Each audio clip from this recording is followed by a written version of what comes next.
Hi friends, வணக்கம். Saudi அரேபியாவில் மோகன்ராஜ். எல்லாம் எப்படி இருக்கீங்க? நல்லா இருப்பீங்கன்னு நினைக்கிறேன். நம்ம இன்றைக்கி என்ன விஷயம் பார்க்க போனால், சவுதி அரேபியாவில் ரெகுலராக சாப்பிடக்கூடிய ஒரு ஃபுட்டு தான் பார்க்க போகிறோம்.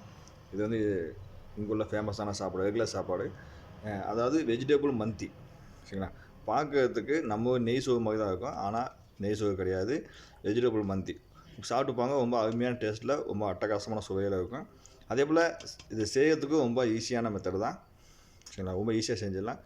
வாங்க, செய்கிறதுக்கு என்னென்ன பொருள் வேணுன்றதை பார்த்துடலாம். நான் 4 கப்பு பாசுமதி அரிசி எடுத்துகிட்டு நல்லா கழுவிட்டு ஊற வச்சுருக்கேன். சரிங்களா? அதோட 100 ml நெய் என்ன பண்ணியிருக்கேன், எடுத்து வச்சுருக்கேன். சரிங்களா? அதுக்கப்புறம் பார்த்தீங்கன்னா 4 ஏலக்காய், 4 கிராம்பு, 4 ஏலக்காய், தனியா ஒரு ஸ்பூனு, சோம்பு ஒரு ஸ்பூனு, 2 பிரிஞ்சி இலை, 4 துண்டு பட்டை சின்னதாக எடுத்து வச்சுருக்கேன். தேவைப்பட்டால் அன்னாச்சி பூ, மராட்டி மூக்கு, ஜாதிபத்தி சேர்த்துக்குங்க. இல்லைன்னா ஸ்கிப் பண்ணிக்கோங்க, அது உங்களுடைய ஆப்ஷன். இப்போ புதினாவை தலையாக ஆஞ்சி நல்லா என்ன பண்ணியிருக்கேன், கழுவி வச்சுருக்கேன். நம்ம தண்டு இல்லாமல் தலையாக போட்டுங்க. 2 பெரிய வெங்காயத்தை இந்த மாதிரி ஸ்லைஸ் பண்ணி வச்சுருக்கேன். இதை வந்து ஃப்ரை பண்ணணும். ஃப்ரை பண்ணுறதுக்காக நான் பண்ணியிருக்கேன், ஸ்லைஸ் பண்ணி வச்சுருக்கேன். ஒரு 5 பச்சை மிளகாயை சும்மா நுனியில் மட்டும் வளர்ந்து வச்சுக்கோங்க. அதாவது தக்காளி பழம் ரொம்ப பழுத்த பழமாக இல்லாமல் ஒரு மீடியம் ஸ்டேஜில் உள்ளதில் ஒரு 3 பழம், ஒரு 50 கிராம் முந்திரி அதிகமாக போட்டால் நல்லாயிருக்கும். அதோட ஒரு சின்ன உருளைக்கிழங்கு இந்த மாதிரி நம்ம 2 கட் பண்ணி வச்சுருக்கேன். 2 கிழங்கு நீங்கள் பெருசாக இருந்தால் 4 கட் பண்ணி வச்சுருக்குங்க. இஞ்சி பூண்டு paste 2 spoon, 1.5 spoon garam masala. இப்போ தேவையான பொருள் என்ன பண்ணியாச்சு, எடுத்து வச்சாச்சு. எப்படி செய்யறதை பார்த்துடலாம். இப்போ அடுப்பில் சட்டி வச்சு சட்டி காயிட்டோம். இப்போ ஃபஸ்ட்டு நம்ம ஆனியனை ஃப்ரை பண்ணிக்கணும். அதுக்கு தேவையான அளவுக்கு எண்ணெய் ஊற்றிங்க. நான் 2 கண்டி எண்ணெய் ஊற்றிட்டு ஆனியனை வெங்காயத்தை என்ன பண்ணுறேன், நல்லா ஃப்ரை பண்ண போகிறேன். இந்த வெங்காயம் நல்லா கோல்டன் ப்ரௌனாக வறுக்கணும். அதே போல் நல்லா கிறிஸ்பியாகவும் இருக்கணும். அந்த அளவுக்கு வறுக்கணும். இதுக்கு வந்து 2 மெத்தடில் வறுக்கலாம். ஒன்று, நீங்கள் தனியாக இன்னும் வானிலையில் அதிகமாக எண்ணெயை ஊற்றி நல்லா எண்ணெய் காஞ்ச உடனே வெங்காயத்தை போட்டு என்ன பண்ணலாம், ஃப்ரை பண்ணி எடுக்கலாம். அது ரொம்ப நல்லாயிருக்கும். இப்போ நான் அந்த மாதிரி பண்ணாமல் நான் வந்து எண்ணெய் கம்மியாக ஊற்றிட்டு நான் இதுலேயே நான் ஃப்ரை பண்ணி எடுத்துக்கிறேன்.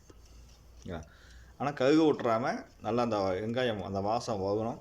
அந்த வகுன ஸ்டேஜில் வரைக்கும் நம்ம வெங்காயத்தை நல்லா ஃப்ரை பண்ணி எடுத்துக்கலாம். நான் கொஞ்சம் உப்பு போட்டு என்ன பண்ணிக்கிறேன், நல்லா ஃப்ரை பண்ணிக்கிறேன்.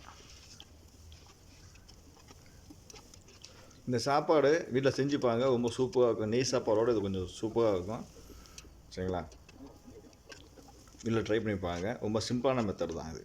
இதில் தான் சவுதி அரேபியாவில் ரெகுலராக சாப்பிடக்கூடிய ஒரு ஃபுட்டு. இப்போ நல்லா வணங்கிடுச்சு. இப்போ இதை வந்து நம்ம பவுலில் மாற்றி வச்சுக்கோங்க.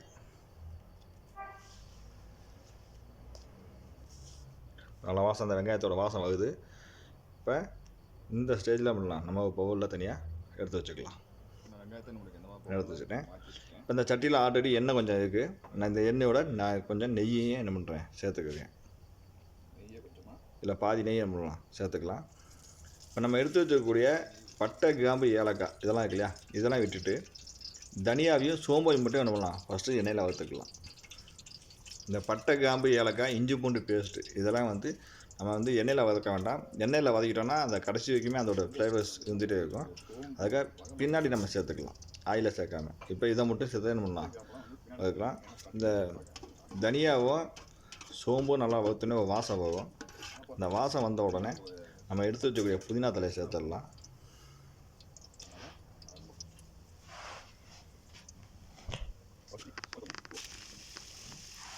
அதோடு நம்ம எடுத்து வச்சக்கூடிய முந்திரியும் இதிலே சேர்த்துடலாம். இப்போ அடுத்த பச்சை மிளகையும் நம்மளாம் சேர்த்துக்கலாம். எடுத்து வச்ச உருளைக்கிழங்கையும் நம்மளாம் இதில் சேர்த்து நல்லா கிண்டி விட்டுடலாம். இப்போ நம்ம எடுத்து வச்சக்கூடிய இந்த கொஞ்சம் நல்லா வணங்கினதுக்கு அப்புறமா நம்ம பட்டை, கிராம்பு, ஏலக்காய்லாம் இல்லையா, இதையே நம்ம சேர்த்துக்கலாம். இப்போ இதுக்கு தேவையான அளவு தண்ணி ஊற்றிக்கலாம். அதில் இப்போ நான் வந்து 1 கப்பு அரிசிக்கு 1.5 கப்பு தண்ணி எடுத்து வச்சுருக்கேன். நான் எப்பயுமே இந்த மாதிரி சாப்பாடு செய்யும்போது அந்த அரிசி தண்ணியை தான் நான் யூஸ் பண்ணிக்குவேன். நீங்கள் அந்த மாதிரி யூஸ் பண்ணிக்க, நல்லாயிருக்கும் சாப்பாடு. இப்போ நான் 4 கப் அரிசிக்கு நான் 6 கப்பு தண்ணி பண்ணிட்டேன், ஊற்றிக்குவேன். சரிங்களா? இதில் நம்ம எடுத்து வச்சக்கூடிய கரம் மசாலா நான் 1.5 ஸ்பூன் இருக்கேன், சேர்த்துக்குவேன். நம்ம இதுக்கு எந்த மசாலாவும் சேர்க்க போகிறது கிடையாது. இந்த கரம் மசாலாவும் நம்ம போட்டுக்க பச்சை மிளகா மட்டும் தான் இருக்குது. சரிங்களா? மற்ற எந்த மசாலையும் எந்த பொடியும் நம்ம சேர்க்கறது இல்லை. சரிங்களா? இதை நம்ம சேர்த்துக்கிட்டேன். இதோட இஞ்சி பூண்டு பேஸ்ட் நம்ம எடுத்து வச்சுருக்கோம் இல்லையா, அந்த 2 ஸ்பூன் இஞ்சி பூண்டையும் சேர்த்துக்கலாம். இதில் இன்னொரு விஷயம் என்னென்னா, நம்மளுடைய ட்ரை லெமன் பொடியை நம்ம பண்ணலாம் சேர்த்துக்கலாம். நம்ம வீட்டில் ரொம்ப காஞ்சி போன லெமன் இருக்கும் இல்லையா, உள்ளே அதாவது அந்த லெமன் சாறு உள்ளே இல்லாமல் இருக்கணும். நம்ம கடையில் நாட்டு மருந்து கடையில் இருக்குது.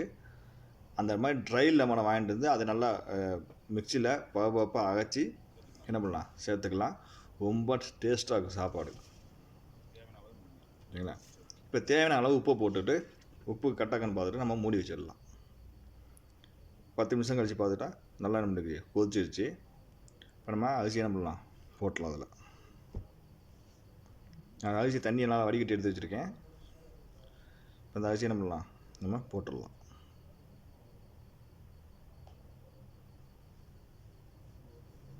இதை போட்டு ஒரு கிண்டி விட்டு நம்ம மூடி வச்சிடலாம். உப்பு கட்டாங்க பார்த்துக்குங்க. உப்பு பார்த்தலாம் சேர்த்துக்கோங்க, பிரச்சனை கிடையாது.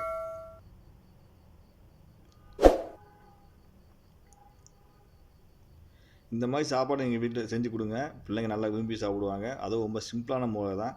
எப்போ பார்த்தாலும் சாப்பாடு, சாம்பார், ரசம், கூட்டு பொரியல் வைக்கிறதோட இந்த மாதிரி சிம்பிளாக செஞ்சு கொடுக்கலாம். ஈஸியாக சிம்பிளான மெத்தடில். அடுத்ததாக பார்த்தீங்கன்னா, இந்த மாதிரி சாப்பாடு நம்ம ஒரு 1/2 வேக்காடு வெந்துடுச்சு. சரிங்களா? இன்னும் 3/4 வேக்காடு வேகணும்.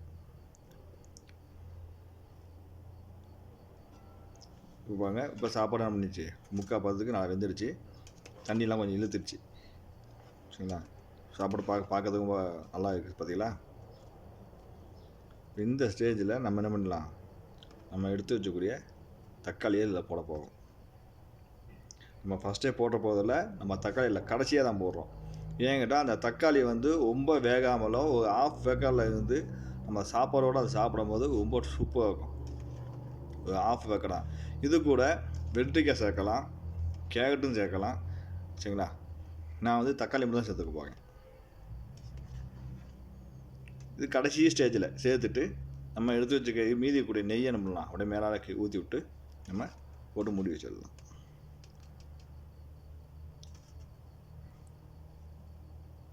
இவ்வளோதான் இந்த சாப்பாடில் விஷயம். சாப்பாடு ரொம்ப அருமையாக இருக்கும். செய்து ரொம்ப ஈஸியான முறை தான். சரிங்களா? வீட்டில் செஞ்சு கொடுங்க. இதில் இந்த உருளைக்கிழங்கு, இந்த தக்காளி, இந்த கேரட்டு, இந்த வெள்ளரி இதெல்லாம் நம்ம அப்படியே அந்த சாப்பாடோடு பிணைஞ்சி சாப்பிடும்போது ரொம்ப சூப்பராக இருக்கும் சாப்பாடு. சரிங்களா? ஒரு வித்தியாசமான சுவையில் நல்லா இருக்கும். சரிங்களா? இப்போ இந்த மாதிரி நம்ம நெய் ஊற்றிட்டு ஒரு தம்மு போட்டுக்குவோம். சிம்மில் வச்சுட்டு நம்ம தம்மு போட்டுக்குவோம். தம்மு போட்டு முடிச்சாச்சு. ஒரு 10 நிமிஷம் கழித்து எடுத்து பாருங்கள். அந்த வாசம் அப்படியே கமகமன்னு வரும். நல்லா இருக்கும் சாப்பாடு. அப்பா சரிலாம் நல்ல டேஸ்ட்டு, நல்லா கமகமன்னு வாசம் நல்லா இருக்குது. சூப்பராக இருக்குது. சரி பாருங்கள், அப்படியே சாப்பாடு நல்லா ரொம்ப உதவியாக பொல சாப்பாடும் இருக்குது. சரிங்களா?